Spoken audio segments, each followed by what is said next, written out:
Hey guys, Heavy Arms 45 here. Now, last week I talked about how Superman is not as strong as he needs to be, and a person decided to leave a comment. And to this comment, I like to ask, why in the world would you use a logical fallacy after I talked about using a logical fallacy? When you're trying to compare Superman, who we say is as strong as he needs to be, but has shown that he is not infinite strength or infinite speed, but then you try and say, well, Batman is supposed to be the world's greatest detective, but he's getting outsmarted by certain people.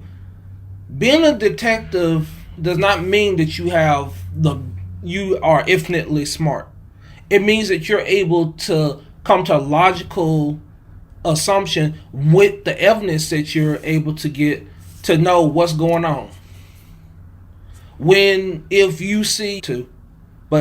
If you ever watch Blue's Clues, or if you ever watch Where in the World is Carmen Sandiego, you follow the clues to figure out what Carmen Sandiego is doing or what Blue wanted to do. That did not mean that you have to have great smarts. It's just being able to put two and two together. Batman, being the world's greatest detective, can put two and two together better than other people can. Can the evidence be flawed? Yes. Somebody can give him misleading evidence and it will lead him into a trap. It's happened several times before, and that's probably what you're talking about, being outsmarted. But that does lead me to something else that deals with Batman. He is one of the most dangerous people in the DC universe. And I'm not counting the gods and all that, but a lot of things that Batman does, because he's so suspicious of everybody. He trusts people to an extent, but he realized that everything doesn't always go the way you want it to, so you need to have contingencies in case things don't go right. If you watch the Batman Ninja movie that came out, he started off with the Batmobile. The Batmobile got destroyed. When it got destroyed, it became the Batplane. When the Batplane got destroyed, it became the helicopter.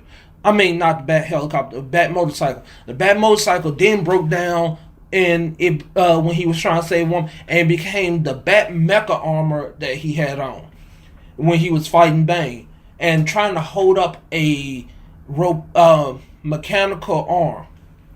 Batman has a contingency for just about everything that happens in his life, because just in case something happens, the whole joke of the shark repellent that he always used to keep on his utility belt, just in case he ever gets in the water and a shark smells his blood because he's bleeding from a gunshot, just in case he gets captured, there's probably some kind of beacon in his house. But the reason, and because of that, and if given enough time, I think that he can beat just about anyone in the DC universe that is not a god. And that includes Superman. And to start off my point of this, let's talk about the Tower of Babel and the Agamemnon contingencies. Those are just ideas that he thought that, these guys are really strong. They're my best friends. But what happened if they ever went off script, lost their minds, got mind control, and we needed somebody to rein them up? Well, we have the Agamemnon contingencies, where, for one, and if you want to look this up, I have a link to someone who used the Batman from Batman anime series to Superman, Red Kryptonite, Martian Manhunter, set on fire using magnesium-laced nanobots, Green Lantern, hypnotizing to turn himself blind using his ring's power, Wonder Woman, tricking to fighting a phantom target using nano-virtual reality, Plastic Man, freeze with liquid nitrogen, The Flash, paralyzed, Green Arrow, immobilize one of his arms, Zatanna, attack her trachea, Aquaman, hydrophobia, Red Tornado, EMP, Firestorm, Phantom Zone, Black Canary, tear gas, Batman, hold one of his family members hostage.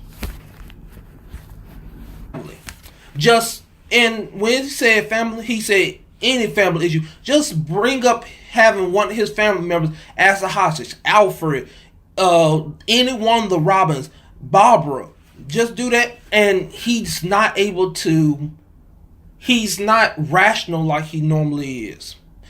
And those were the contingencies that he had in case someone in the Justice League decided to take that step over. And some of y'all probably like, that don't mean nothing. That was the one time he did it. Well, let's talk about 7 other Batmans that just went overboard. They went overboard in their contingencies. They had their own contingencies to deal with different things. The Drowned, the female Batman from the Dark Knight series. And all these guys I'm going to talk about is from the Dark Knight Metal series. She is the female Batman who lost her male Catwoman to the Atlanteans. And because of that, she decides to start killing Atlanteans by first genetically modifying herself to where she created a virus that turned any Atlantean that she attacked into a zombie that wanted basically her own monster that she could control. Then we have Devastator that in his universe, and all these people are from negative universes that stuff just doesn't go right in. And our universe that we're talking about is always in positive. Devastator is Batman who became a Doomsday because his Superman had went overboard and killed the entire Justice League in his world. And so he modified himself to become a Doomsday, killed his Superman, and proceeds to come to the Prime Universe and thinks that he's going to turn everyone on Earth into Doomsdays so that he can kill the Superman on this planet.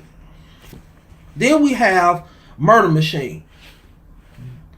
Basically, Batman loses Alfred, decides that he needs Alfred, creates an AI. The AI decides to turn Bruce into a cyborg because that's the only way to keep him safe. And him and the AI Alfred proceeds to kill people. Murder Machine. Then we have the Batman Who Laughs, who has the genius of Batman and the money of Batman mixed with the chaotic, uncaring malice of the Joker. One of the greatest threats, I feel like, if that ever did happen, where he went over there. And his first thing that he does once he becomes the one who laughs is to kill everyone who he thinks would recognize that something was wrong with him, which was the entire Bat family. Then we have the Merciless, where after 2 years of trying to fight their way to the front line, Wonder Woman and Batman makes to the front lines, sees Ares, beats Ares. Ares is down on the ground. His helmet's sitting right there. And Batman just can't not get that power. So he puts the helmet on and then kills Wonder Woman. And then takes control of his entire universe. Then we have the Red Death. Batman loses his entire Bat family. Then proceeds to, I need to get revenge. So he decides to get Barry Allen, tie him to the front of the Batmobile, and then drive him into the Speed Force to where him and Flash becomes one person. And then we have Red Death. And then proceeds to kill the entire Rose Gallery that Batman has. And then we have Dawnbreaker Batman. That just if Batman had got a Green Lantern ring right after his parents died, and instead of him following the rules of a Green Lantern, he made the ring basically submit to his very will and started killing people like the first person he kills is the person who killed his parents. So Joe Chill is now gone. And from that point on, he basically makes dark constructs that proceed to kill the Lantern Corps in his universe, and also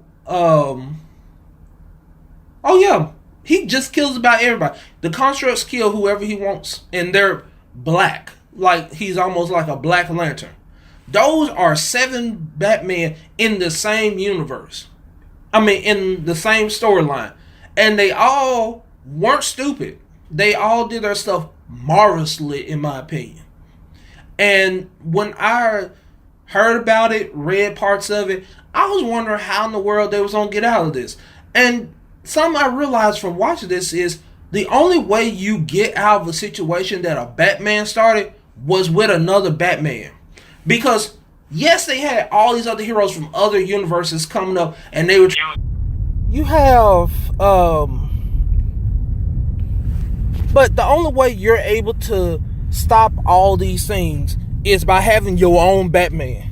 Because even though they had all these other people from the multiverse, the only person that in the end was able to help was Batman. It did, but Superman helped? Not as much.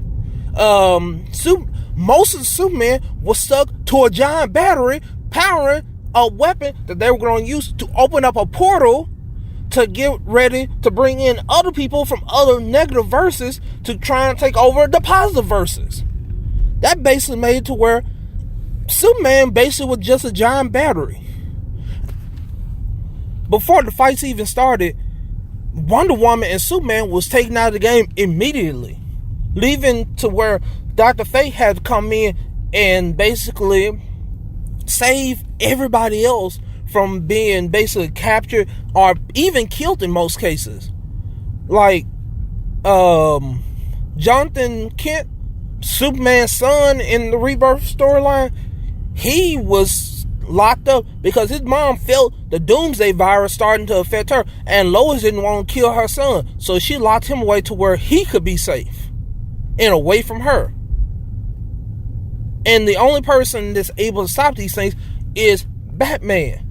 Batman, who basically, yes, it's his fault that probably this happened, because it was the Bat Clan or whatever that did this whole thing. And when you get to Tower of Babel, if Ra's al Ghul, or if you watch Justice League Doom, Vandal Savage, if they didn't get the plans that Batman had for just in case somebody decide to, in Justice League decide to turn evil, well, none of this would never happen. But because they used something that Batman created, so he was the only one that was able to fix it. Now, that's preparation. When somebody comes in and messes up your stuff, but you already know. So if you give him enough time to study you and know what you have, like probably if he meets you one time, it's like, he's pretty strong, or he thinks he's a hero.